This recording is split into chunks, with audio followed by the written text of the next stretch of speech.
Hello, everybody. My name is Happy, and I'd like to welcome you all to my history reaction channel. Today, we're going to be doing something I don't normally do, which is tackle a video that just recently came out, as in within the last week. Normally, I like to wait at least 3 or 4 weeks before I even consider attacking a video. This is How to Survive the Great Depression by BlueJay. And the Great Depression period is one of those periods that I absolutely love learning about. I've got a lot of family experience with the Great Depression. My grandparents lived through it. I'm old enough to have grandparents that lived through it. And my grandmother in particular, my maternal grandmother, was very, very impacted by the Great Depression. Her family was a large family, I believe 7 kids plus the parents, plus a grandparent, trying to survive on almost nothing.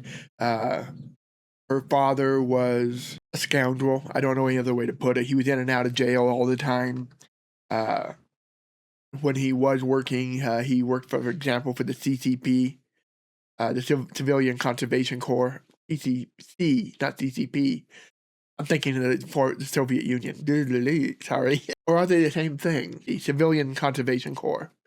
But she told me stories throughout my life of growing up in the Great Depression. She taught me and showed me how they survived, what the things they did to make it through it. She talked about, for example, being humiliated going to school because they would buy adult socks for the children, and then as they got worn out, you just cut the worn out spots out, sew it in. So her socks were always mismatched in length and often in style and color because you just used what you had. She talked about things like making dresses, clothes for them out of potato sacks. She taught me how to cook. I learned a lot more about how to cook from my grandmother than I did any other family member by far. And the food she taught me to cook was primarily Great Depression food. It was use whatever you have and stretch it as far as you possibly can. Potato soup was a mainstay for her. And some of the cookie recipes are minimal ingredients. Some of her cookies were wonderful, but some of them were like eating cardboard because you used what you had. Same thing with like making bread and stuff. Some of it was very minimalistic, to say the least. Some of it was good. Some of it was like, okay. But yeah, this is a topic that I just really, really enjoy learning about. Plus, one of my main areas of interest in history, and the reason I went for global history as a degree is I'm interested in the way natural disasters and man-made disasters that mimic natural disasters, I'm talking famine in particular, affect history. And the Great Depression here in the United States, you've also got the Dust Bowl going on. And that one is an area that I spent a lot of time on. My maternal grandfather lived through the Dust Bowl. He was in southeastern Colorado when that hit. The reason he came over to this side of Colorado and met my grandmother was because they were fleeing the Dust Bowl. And for that matter, my grandmother, my maternal grandmother's family lived in southern Colorado. They actually came over just right before the Dust Bowl, but for similar reasons. They couldn't make a living there. The government was encouraging people to spread out, so they came over here to homestead. So, with all that said, let's get into this. Do you ever watch rich people pretend to have problems in The Great Gatsby and find yourself thinking, haha, I love the Roaring 20s? Well, you're stupid. Stupid spot on, that is. The 1920s was a period of great prosperity here in the good old... Except this, yeah. The 1920s sees a resurgence of the Ku Klux Klan under the Wilson administration. And that's not really surprising, given that Wilson kind of was one of those presidents whose personal views and policies encouraged things like the Ku Klux Klan to come back out into the open. Unfortunately. What with him screening Birth of a Nation at the White House, removing as many African Americans as possible from the federal government positions, that sort of thing. he sent out a signal to the country that it's okay to come back out if you're this kind of person. Uh, so yeah, but there were other problems too. This is a period of you got prohibition going on.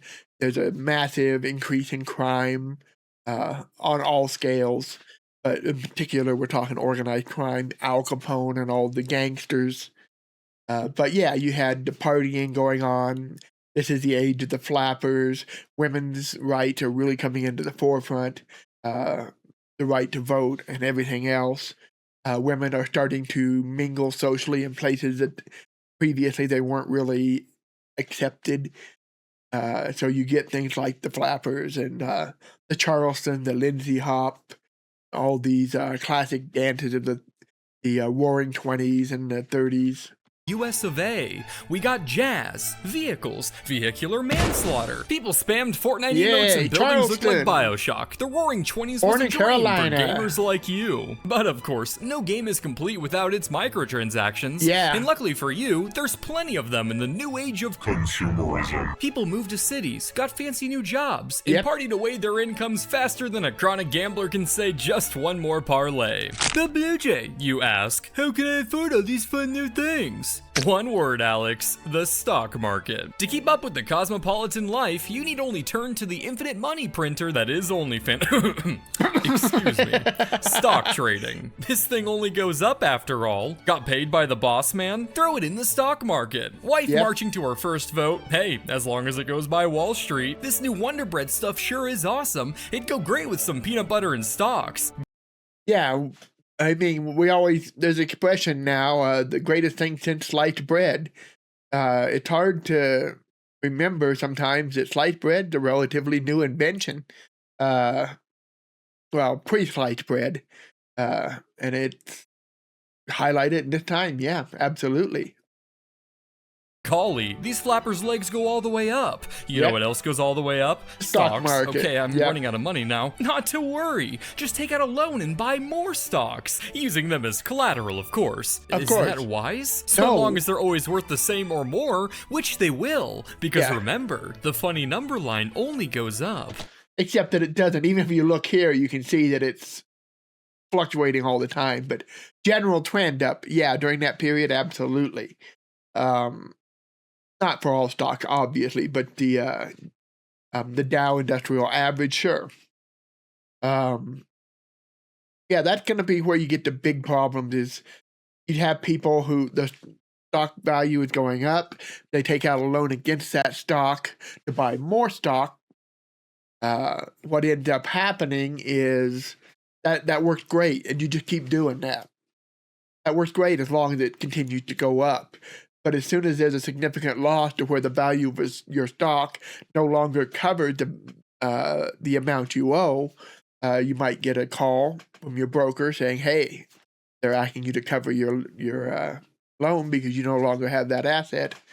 And that's when bad things happen.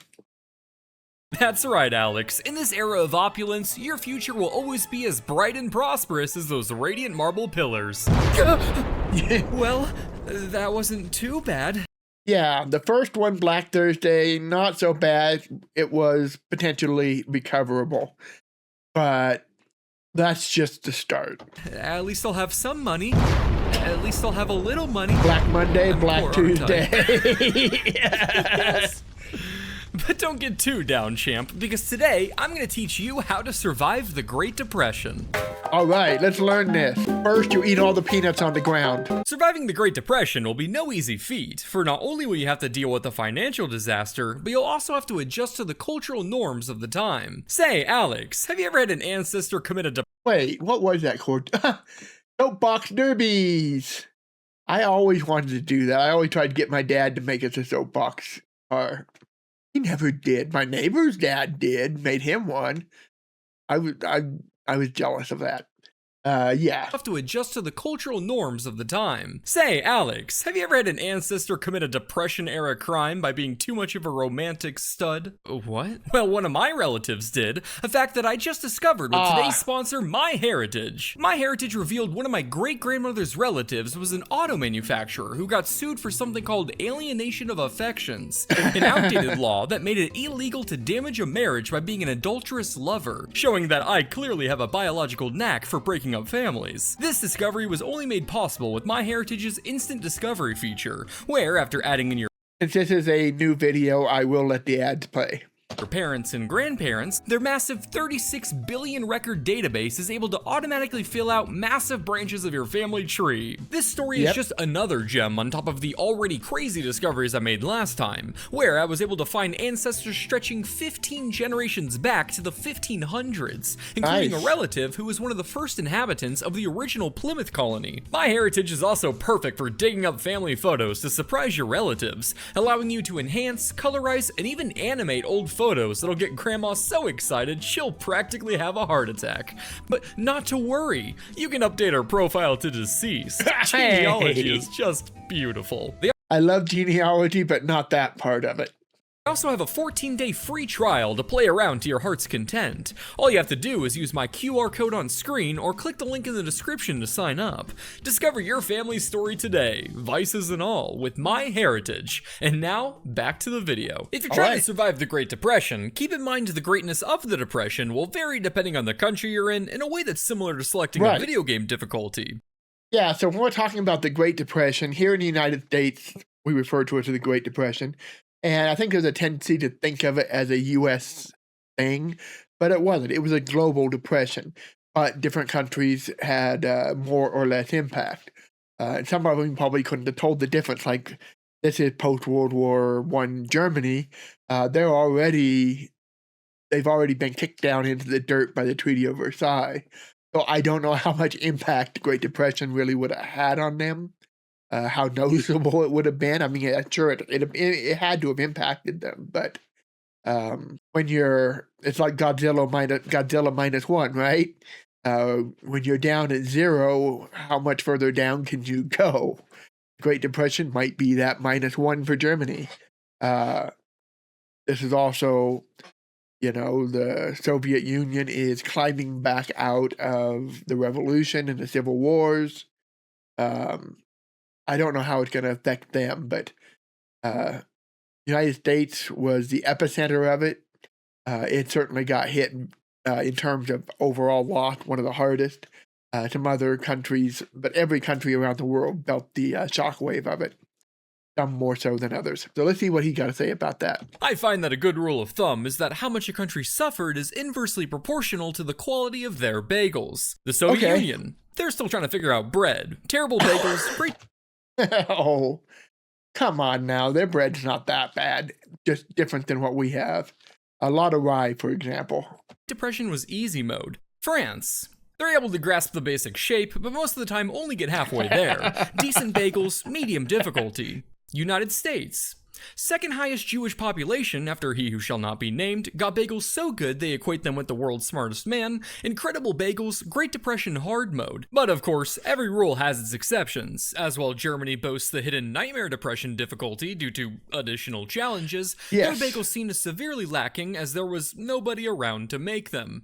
The additional challenges for Germany was the Treaty of Versailles, and then this guy coming in and trying to say, hey, I can fix all this. Oh my, well, I'd choose the Soviet Union then, pussy. Excuse me? I said Uti, the land of... Uti? Really?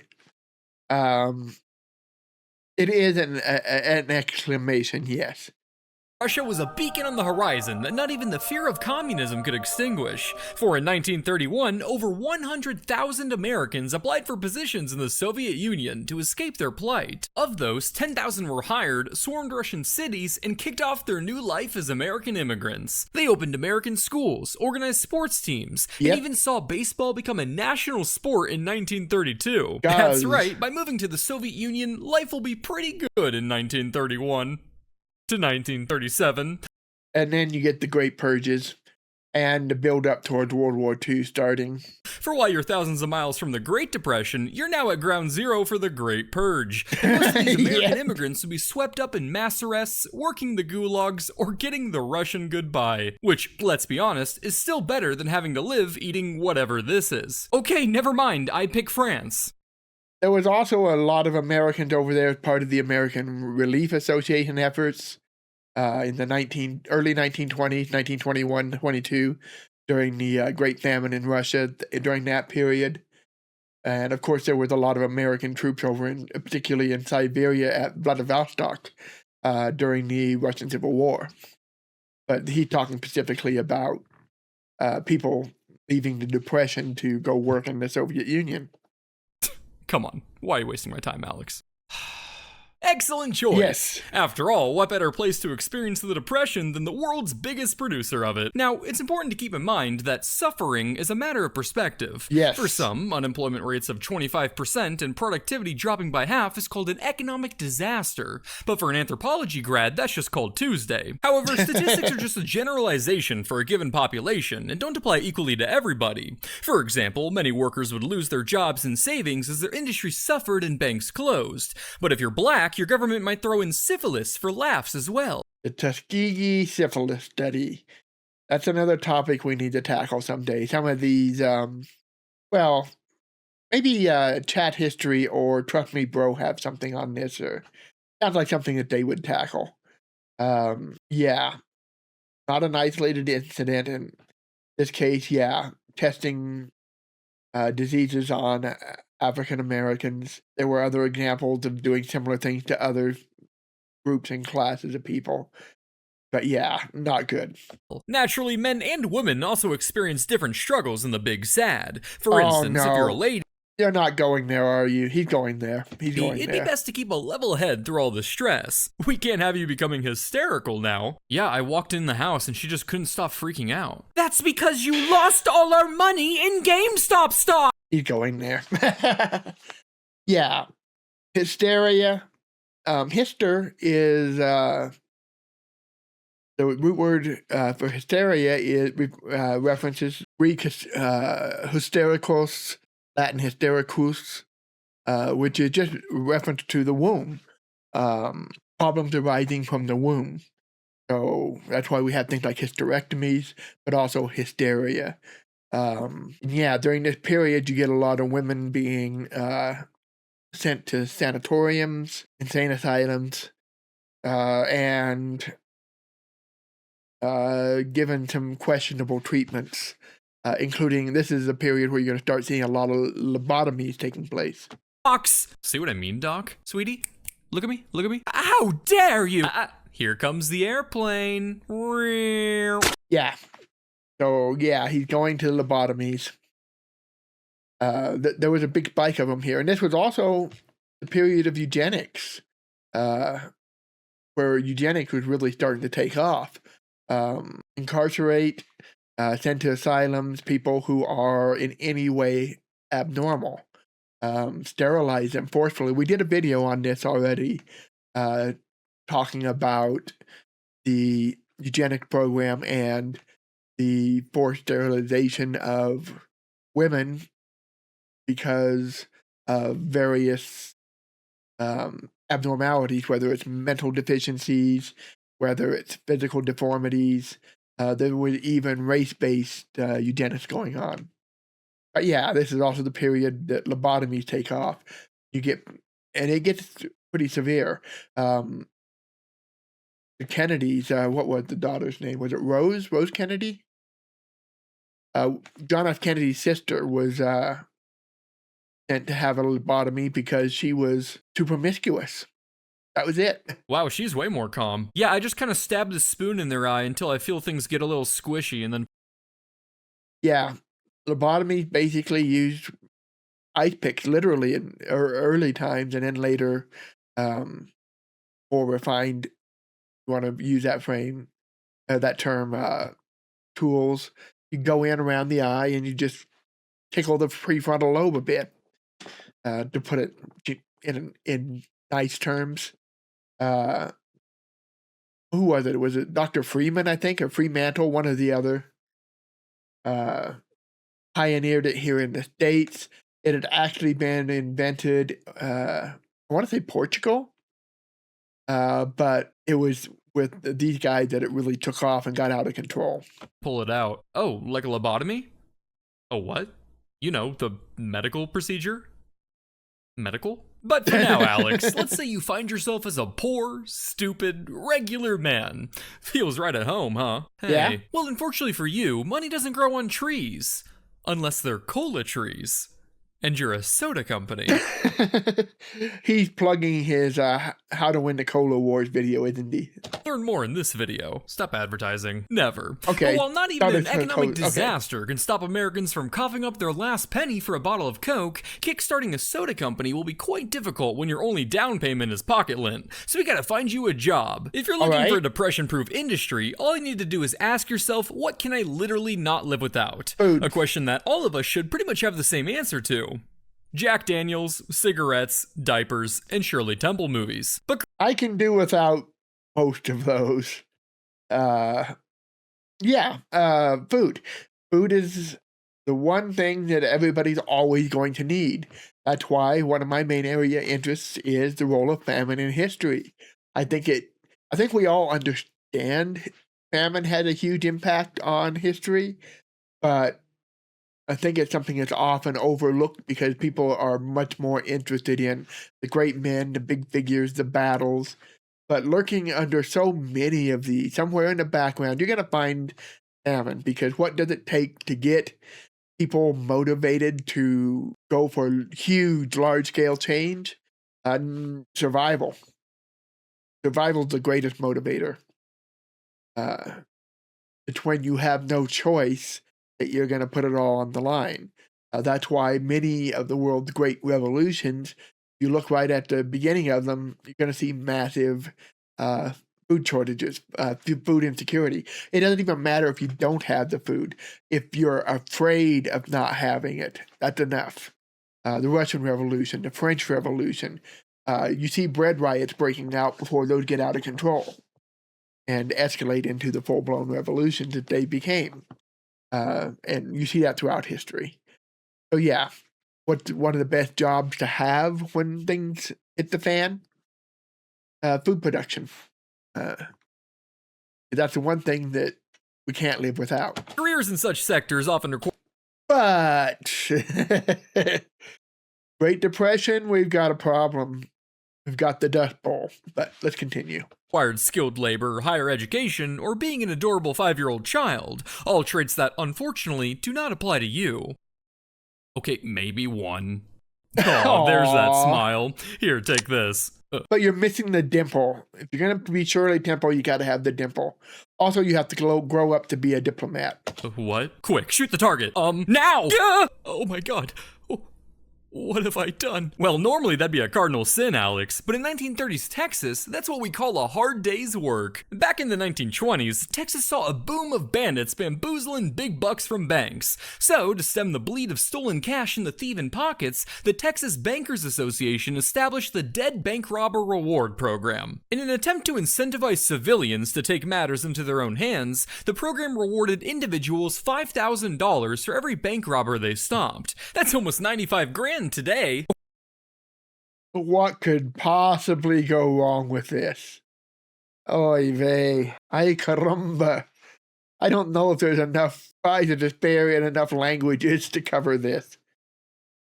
Oi, oi.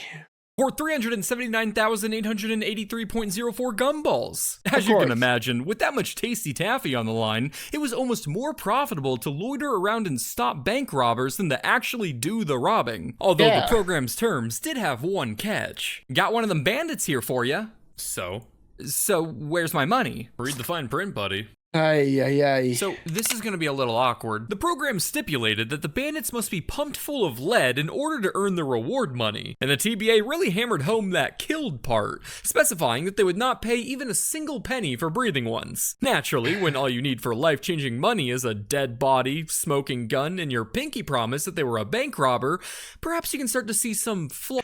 I haven't heard of this, but yeah, I can 100% see where this is going. It'd be so easy to game this system. just, yeah. How many innocent people end up dying in this? I don't even want to think about it. Smoking gun and your pinky promise that they were a bank robber, perhaps you can start to see some flaws in this whole program. Yeah. Okay, so that's $5,000 per robber. How many were there? I don't know, I lost count. What? Sweet Jesus. It was an insane heist, officer. Is that the staff? Yeah, they were all in on it. It was crazy. Help! This man is insane. He's reaching! The program was a disaster, resulting in the deaths of many innocents. I shouldn't laugh because, yeah, I hope he gives numbers.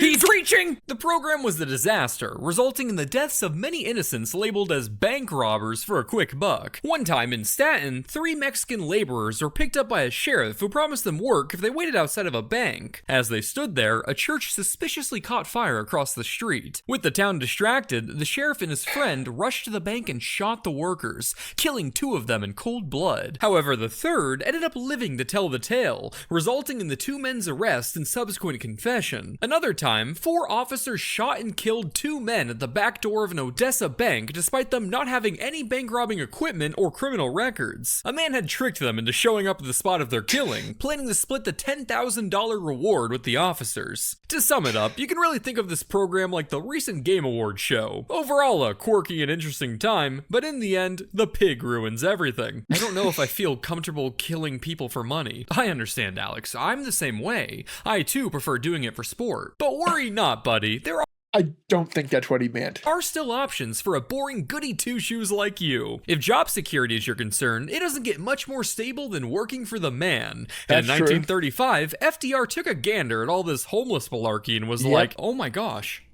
Public works programs. And established the Works Progress Administration. A part of the New Deal, but not the first New Deal, the second New Deal, or the New Deal. Yeah. The WPA was a government program that employed millions of uneducated men to build public infrastructure for about $50 a month, the equivalent of $1,200 today. While not a spectacular income, it is still $50 more than you had before, and you'd be doing good honest work like building over 600,000 miles of road, 10,000 bridges, and even some iconic landmarks like the Griffith Observatory. Oh, wow. Well, this does sound like a respectable job, at least. Yeah, and a lot of our national parks got their enhanced access in their visitor centers and so on from projects like this. But yeah, a lot of roads, a lot of infrastructure was built during this time by WPA programs. And my great-grandfather worked for the CCP, the civilian... I did it again. I don't know why I keep putting a P on here. CCC, Civilian Conservation Corps, which is basically the same kind of a principle. Groups like the CCC also did things like reforestation, fighting forest fires, transportation. They were used for a lot of public works programs. So, yeah, it was a great job. It didn't pay a lot, but at least it was something. I don't know how some of the other programs worked out, but with the CCC, I don't know why I always want to put a P there. The CCC, I know they typically had what were called CCC camps. Think of them almost like a military camp, where these men would set up and they'd go out and do their work, and then they'd be relocated constantly. It was hard work, it was difficult work, difficult conditions, but at least you made some money. You could arrange to have it sent back to your family as needed. There was also a female variation. It wasn't as big as the CCC, she. It was often called. It was much smaller scale, but they did have that too. I'm sure my local community would really appreciate the work. They sure will, especially your Japanese neighbors, who will get to admire all your hard work up close in the internment camps you build and staff for them. Oh, like a summer camp? What? No, dude, Japanese internment. World War II, leading up into it, yeah, Japanese internment camps. That's a more later thing than this, but yeah. Internment camps? World War II? Where Japanese Americans were put into concentration camps? Who's your history teacher? You! Oh, well, you should know that. Yeah, I've been to one of the Japanese internment camps here in Colorado. Back when I went, there was still a little bit there. I think it's mostly gone now, other than some signs. down in southern Colorado, not far from where my family lived back in the day. Uh, that's more of a World War II thing, like he said himself. But even during the Great Depression, you did have, and it always happened in any kind of situations, outsiders, people who are other, get persecuted in one way or another. You did have some relocation programs for things like Mexican Americans and other minorities during this period. Uh, Job competition, right? Yeah, and it's always easier to blame people who are different. And why do you teach me pointless shit like Texan bank robber bounties? I don't know, man, because it's fun and whimsical? Come on, stop. And it's not pointless. You know, those who fail to learn from history are doomed to repeat it. There's a reason why you do not want to put out bounties on bank robbers brought in dead only without sufficient evidence, and you don't want just anybody going after them. Um, and they should have known that already, because I'm sure that was hardly the first time something like that has happened. Tweaking in the street. Let's take this inside your place. What place? Excellent segue, Alex. Now that we've secured you an income of questionable morality, it's time to find you a place to live. Let's say you're looking for housing in the symbolic heart of the Depression, the Big Apple. So we're either going to get into the slums or we're going to get into Hoovervilles. Although, these days, it's more the big frown. Probably okay, Hooverville. so where can I find a good place to rent? That's the neat part. You don't. Riding the coattails of the market crash, mass evictions, foreclosures, and plummeting housing values swept the nation, forcing millions into homelessness. And for the home full, things weren't all sunshine and roses either. 30% of New York's house population lived in deteriorating and decrepit tenements and slums. While public housing won't be a thing till later in the Depression, housing by the public was luckily in full swing. So pack your sock monkeys and greet your block junkies. You're moving into your local Hooverville. Where's that? Why, anywhere you want it to be, Alex. Hooverville homes are unique in that they only needed 3 simple ingredients: rotten wood, soggy cardboard, and diphtheria. It may not look like much. The diphtheria is optional, but yeah, they were breeding ground for disease for the totally unsanitary conditions, and yeah. They do actually a pretty good portrayal of a Hooverville in one of the Doctor Who episodes. I think it was a 2-parter. I was kind of impressed by how they handled the whole Hooverville thing. But as we've said before, suffering is a matter of perspective, and with the right spirit, gin, now you've got a 2-bedroom. Named after the good-for-nothing president, Herbert Hoover, Hoovervilles were makeshift shanty towns that popped up all around the country due to the skyrocketing homeless population. So, good-for-nothing president, that's really not fair. Herbert Hoover, I think in any other time, might have gone down as an okay president, maybe even a good one. This particular crisis, he was not the right man for the job, which is really kind of puzzling to me, because this is the same Herbert Hoover who has sometimes been called the great humanitarian, and there have been several who have said that he may well have saved more lives than anybody in history due to his efforts in relief work during World War I and the aftermath, arranging for food transportation to war-torn remnants of Europe following the war, as well as, I mentioned earlier with the Soviet Union, the famine of the early 1920s. It was Hoover and his American Relief Association that got permission from Lenin to come in and feed the Russians during that famine.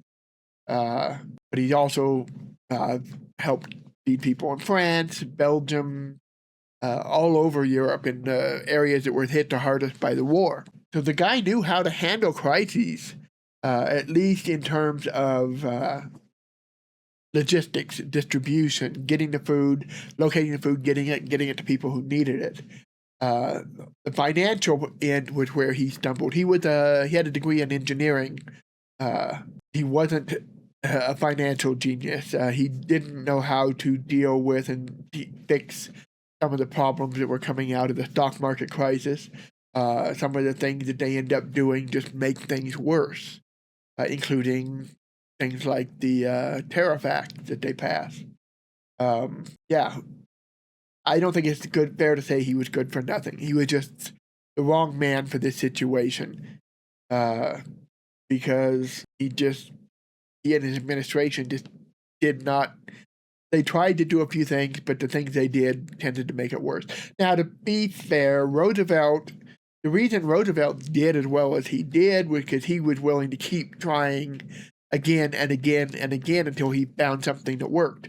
He was literally just throwing things at the target, waiting to find something that stuck. That's why you have the New Deal, the New Deal, the New Deal. This isn't working, Plan B. This isn't working, Plan C. He was much more flexible, much more willing to change and to do things that, to assume powers that maybe he shouldn't have assumed to get us through the crisis. So, wrong man for the time, might have been a good man for a different time. But let's be fair to Hoover. Ironically, many of the men forced into these hovels were laid off from construction jobs and were able to make some pretty stable accommodations. You know, for junk. So what, you're saying I should just... The people of Fallout take inspiration. Stay plastered and enjoy my little shanty home? Fat chance! For all this talk about Great Depression, there was an ironic lack of depressants. Yeah, so beginning of Great Depression, of course, it was still in Prohibition. So you couldn't get the alcohol. Well, you could drink it, but you couldn't manufacture it or sell it, so getting it was hard. This is a classic picture. This $100 will buy this car, must have cash, lost it all in the stock market. This is one of those pictures that is iconic of the early Great Depression and the stock market crash. There are other iconic pictures from the Depression, including those of the Dust Bowl refugees. There's hundreds of those that are iconic. During the early Depression, you would not have had easy access to alcohol. That's because for the first 4 years of it, Prohibition was still in full swing, making the importation or sale of alcohol a punishable offense. Yep. While this didn't completely eliminate the consumption of booze, it did make it harder to obtain, propelling gangsters like Al Capone to riches as they built their empires bootlegging booze for battered bozos. So egregiously rich did these gangsters get that Al Capone even opened a free soup kitchen in the heart of Chi-Town. I mean, with all this cash, paying for a bit of charity practically costs nothing. And it was great PR. We talked about this in a couple of the other videos we've done, the Prohibition by Oversimplified, as well as Al Capone versus Blackbeard.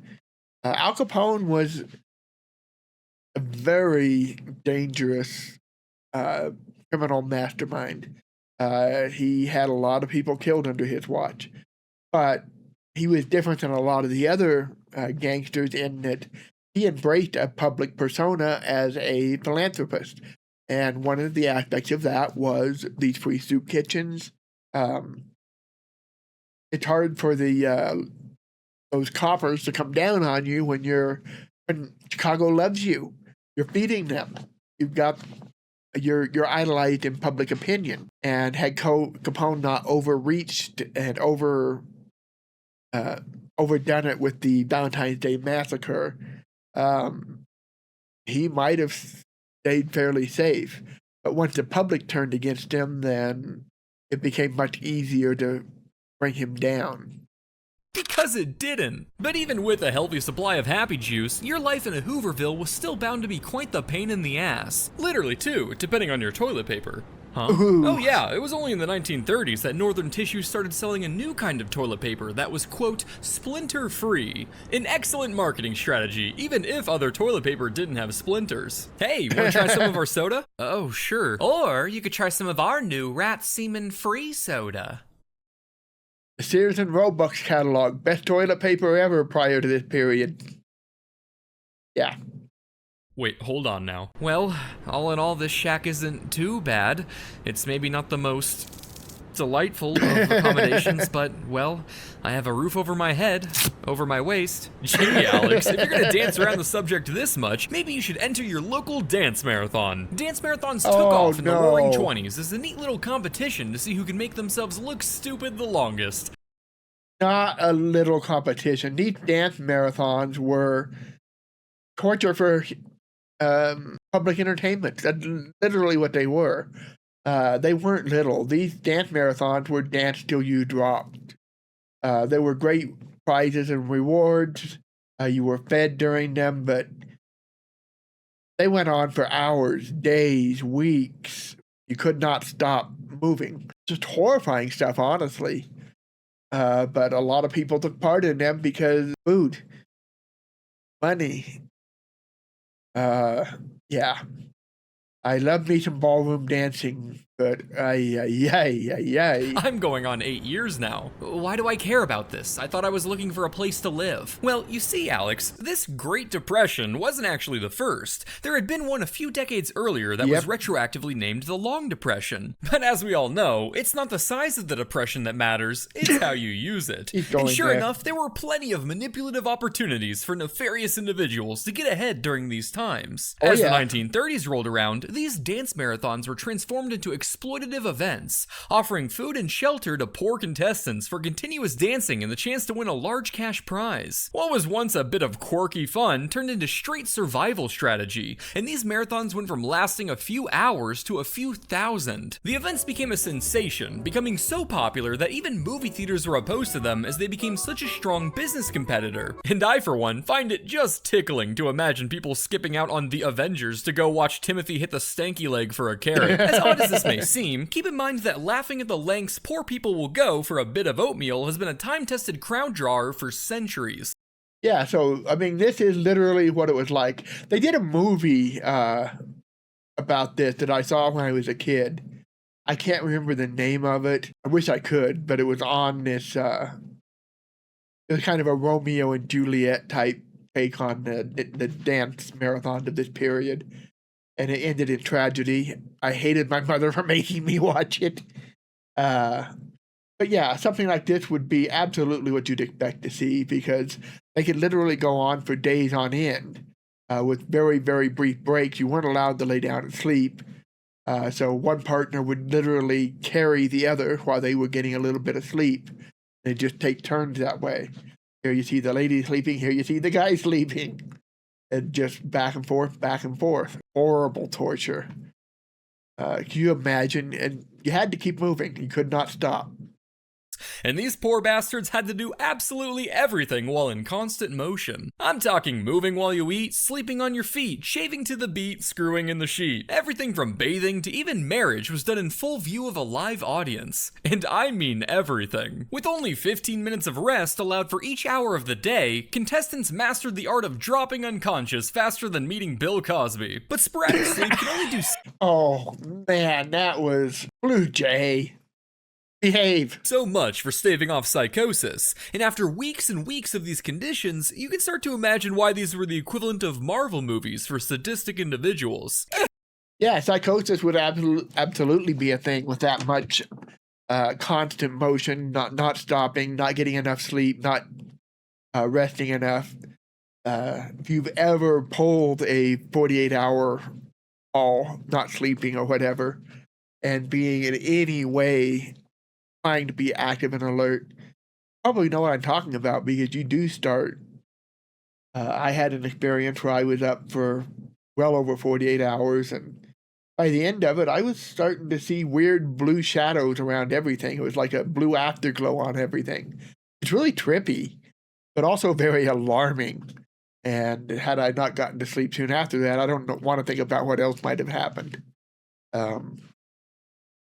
Yeah. I wonder if Iron Man dies. Under the extreme conditions, these marathons began to take on a bit of a reality show facade. Companies would sponsor contestants, men were arrested for bigamy, and one wife even murdered her husband in a fit of jealousy. Ref, do something! Disqualified! Good rhythm! Despite the atrocious conditions, you were still fed around 12 times a day, so many contestants would come out of these marathons having actually gained weight. Look at that. Hours danced. 1,491. Look at those people. Jeez. I just read that sign above that. Taking company Dolly Madison cakes. Oh, man. Of course. who didn't die from exhaustion, that is. Meaning you'll be in perfect shape for the involuntary fast you now have to endure, being broke and homeless again. I don't think I can do this. Then just end it all. No, not life as a whole, I mean living here. Maybe you're just not cut out for city life. What about farm life? Well, as you'd suspect, being your own boss and not having to worry about a factory's bottom line did shield you from the layoffs that plagued the common man. With nothing but your acres of land, your trusty hoe by your side, and your trusty hoe by your side, all you needed for success was water, sunlight, and fertile soil. Yeah, but there's several problems with this already, and I know where he's going with this, which is what I was hoping for, but in this period of the 1920s going into the 30s and the Great Depression, there was a surplus of farm products in the country, which led to devaluation of farming goods. So farmers at this time were struggling. One of the brilliant things that Herbert Hoover did when he was with the American Relief Association was that he bought bulk farming goods, grain in particular, from American farmers to redistribute in Europe to relieve all the famine that were going on there, both from the end of World War I and then all the way up until the Russian famine of the 1920s. And that helped subsidize farms because the government was buying their grain in bulk, which helped them survive. Once all that ended in the middle of the 20s, the farmers started to struggle again. And so it was a struggling industry at this time. They were just producing too much food and not enough people were buying it. The supply was way higher than the demand. Too bad you're 0 for 3. During the Depression, the US government was actually quite environmentally friendly. American policy had never before been so aligned with conservationism, for in the 1930s, both Mother Nature and Lady Liberty were 100% devoted to fucking Americans over. Introducing the Dust Bowl. Yeah, let's take a look at that. 100% devoted to fucking Americans That's over. A weird Introducing picture. The Dust Bowl. Welcome to the Midwest and the southern United States, the Great Plains region of the 1930s. Boobs everywhere, massive dust storms swept across the prairies, devastating farmland, devastating villages. The residue, some of the dust bowls traveled all the way to the East Coast. You'd have dust settling in New York and the coastal sounds on the Atlantic. It was devastating. The one industry that should have survived the Depression, at least as well as they went into it, possibly even better, instead gets devastated by Mother Nature and by us humans. And I'm not going to get into a big debate on modern discussions of global climate change and all that, but when I hear people say that humans, we're not changing our environment, we're not changing our climate, we can't do that, I enter exhibit number 1, the Dust Bowl. This is a confluence of Mother Nature and really, really bad human planning. And we'll see what he gets into before I get into too much of it. Dust Bowl. Much like the Super Bowl, the Dust Bowl was a period of about 10 years. Look at that. Look at that. Do you imagine that? That's your farmland, okay? That's the breadbasket of America during the Great Depression, where all the food comes from.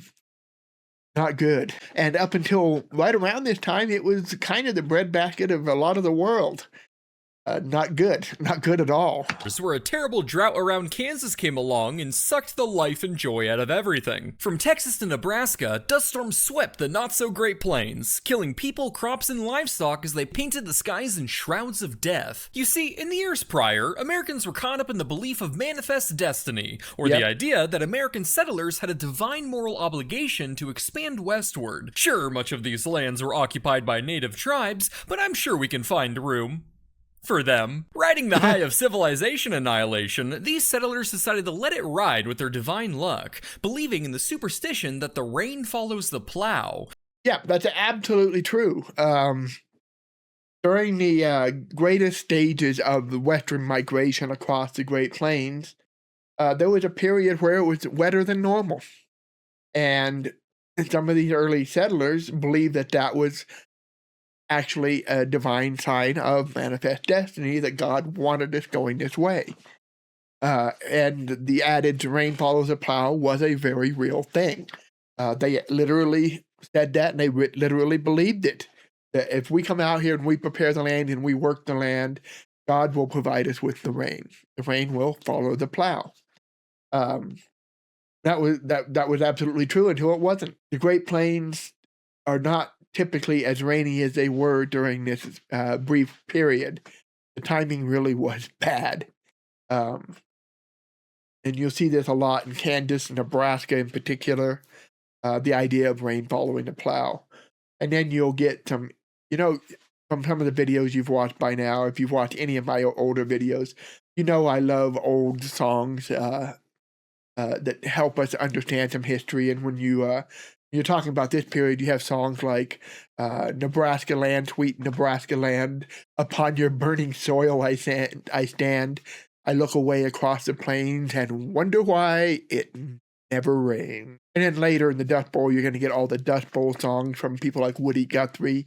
The Dust Bowl Ballads is a collection that is actually curated by the National Archives now. As a historical window into the Dust Bowl. But even before that, you had songs about the Great Plains and how they weren't really what they were all portrayed to be. They weren't this fertile Garden of Eden out there where it always rained as long as you're out there farming. The theory that homesteading would cause permanent changes to an environment's climate, making Well, they were right about that, but not the changes they thought. it more humid. The idea was fueled by an abnormally wet period in the typically arid Great Plains, making it temporarily more suitable for agriculture, and leading these settlers to mistakenly believe their actions brought the rain. Finally, some rain. I wonder why it took so long. I don't know, but I did just kill this native family of 5 back there. Well shit, hand me a trench gun. But the rain did not follow these plows. No. As after a drought began in 1931, all of the overplowed farmland had its soil blown away with the wind. Gone with the wind. Yeah, so one of the big problems with the Dust Bowl was overplowing. At this time, they were doing large-scale farming where they would plow straight furrows in a single field, and a lot of the neighbors they would all run in the same way. So you'd have these stretches for miles at a time of totally plowed land in straight lines, straight furrows. When the drought comes, of course, the soil's been used, it's lost its nutrients, it's become increasingly loose and dusty. When the rains do stop, it gets dry, and then you get a wind coming. If that wind happens to come across all these furrows in linear progression, and all this soil is depleted, I mean, it's a perfect recipe for a disaster. Creating the severe dust storms that would come to define the era. Obviously, we're much smarter today. We know this could have all been easily avoided with one Costco parking lot. Or modern agricultural processes like smaller fields that are rotated or not necessarily fallow like they used to do in older style, but rotating crops so that one crop that uses different nutrients than the other, they can kind of balance each other, give the land time to recover, replenish. Irrigation projects, diverting water from the west side of the Rockies to the east side of the Rockies to feed the Great Plains over there. That's not going to cause problems down the line. Stealing water from one half of California to water the other half. Irrigation becomes much more prominent after this, and because of this. In a life that was essentially Dune, but without the fun space drugs, your day-to-day challenges were practically defined by your new dust-filled environment. Bored of shoveling snow? Well, now you can mix it up. Giving a man a hand? Good luck finding it. Why? Yeah, the Dust Bowl was horrible. Like I said, my grandfather lived through this. He talked about seeing those great dust clouds coming. and how dust got in everything. No matter how well sealed you thought you had your house, there would be dust inside the cabinets, inside of everything. People would get things like dust pneumonia. They'd breathe in so much dust that it would cause pneumonia and other pneumonia-like symptoms and respiratory problems. There were people who were trapped out in this dust and literally buried alive. There were people who went insane during this, from the howling winds, the constant dust, being isolated out in these Great Plain farms. There was already things like cabin fever anyway. When you add something like this to that, there were incidents of murder sprees, suicides, and then, of course, you're going to get the great migrations out of the Dust Bowl regions to other parts of the country. And since we're talking about the farmers, even before this, I mentioned they were already struggling because of shortages or surpluses. A lot of these farms out in the Great Plains were struggling. The government did come up with a program during the New Deal period where they were taking farmers from failing farms in the Great Plains and relocating them to the other side of the Rockies over to where I live now. In fact, some of the early settlers in western Colorado, where I live, were part of a resettlement program from the government during the Depression era, where they were buying off farms from struggling farmers in the East, sending them over here, where there's different environment, different crops to grow, but crops that were not as common or the land was not as depleted, gave people a second chance. So they'd buy your land there and then they'd give you land here in exchange for it. There was a lot going on during this period as far as migration goes. That was one form. The other form, of course, were the things like the Okies and folks heading over towards the Pacific coast. California got so many refugees from the Dust Bowl coming in, and the Depression, but especially the Dust Bowl, that they actually had vigilantes set up on the borders to turn people back. It got bad. Wanting dirty time? The sheets are ready, Romeo. The snow doesn't bring joy, just PTSD. You don't get a cough, you get dust pneumonia. Wait.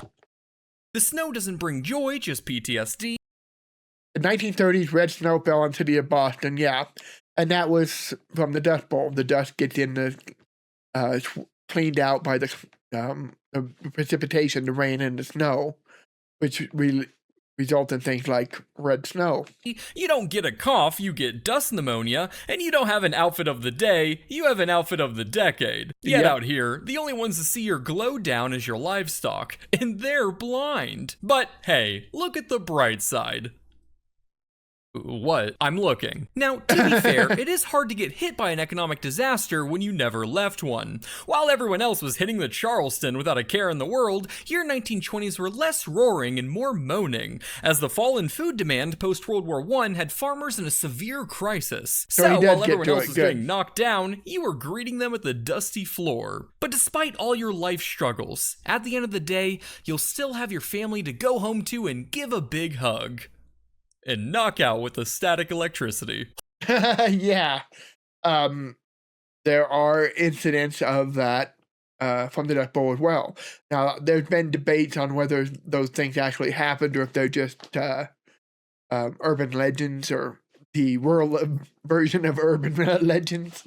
But there is evidence that it really did happen, where you had, like he says here, the dust generated a tremendous amount of static electricity, enough to short a car or knock somebody out if they shook somebody else's hands. There's enough evidence that that really did happen in some cases. Like I said, it's crazy stuff. And a lot of that had to do with really poor agricultural processes.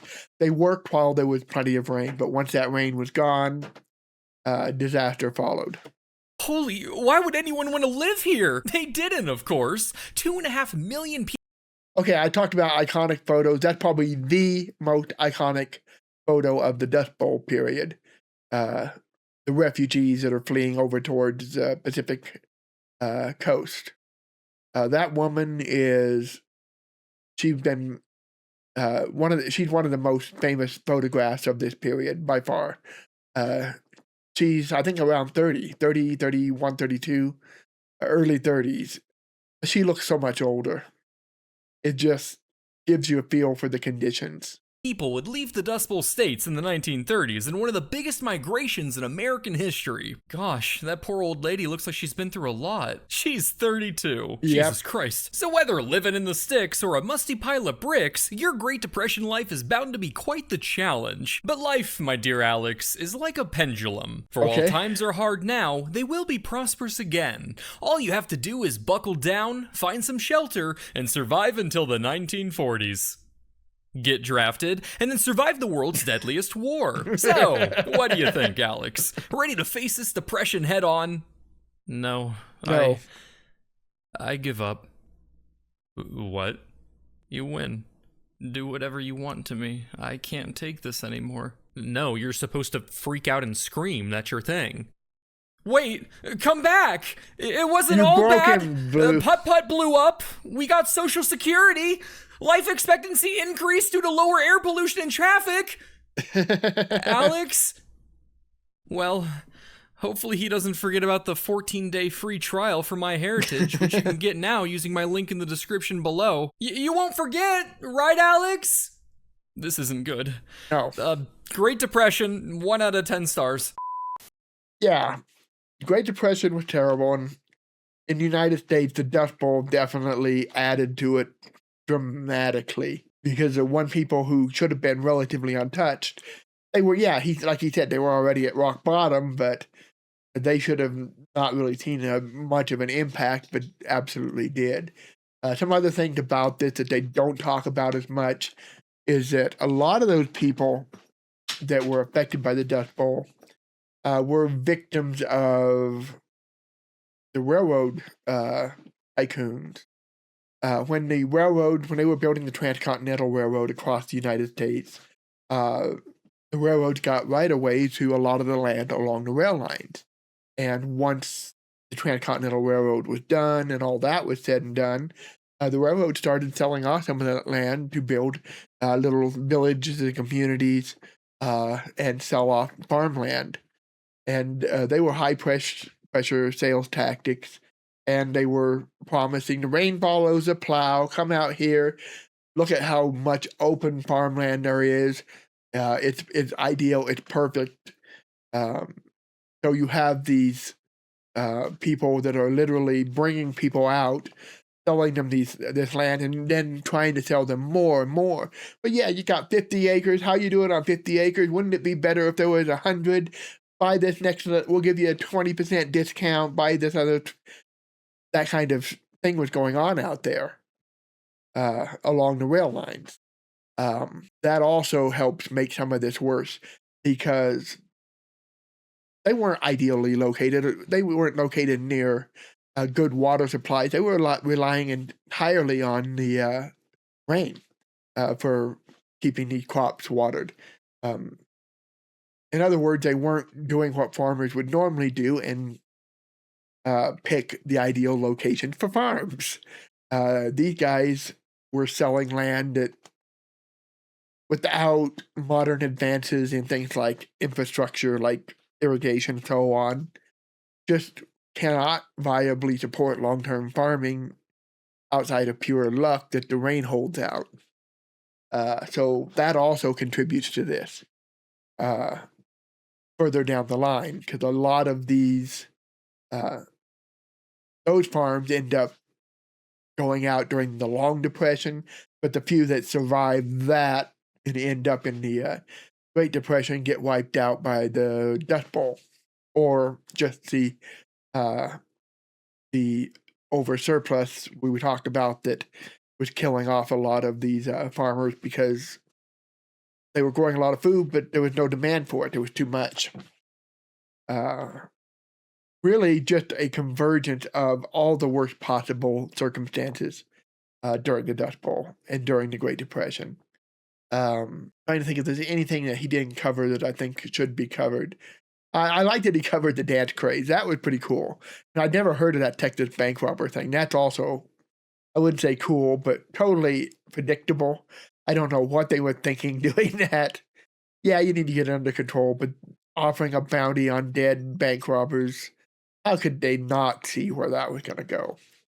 I think that's it. So I hope you guys learned something. I hope you enjoyed that. Please head over to BlueJay and let him know you appreciate the hard work if you like this at all. He deserves the likes and the subscriptions if you enjoyed this video. So we always want to support our original content creators. With that said, I guess I'm going to call it a day. Thank you for joining me. See you all later. Bye-bye.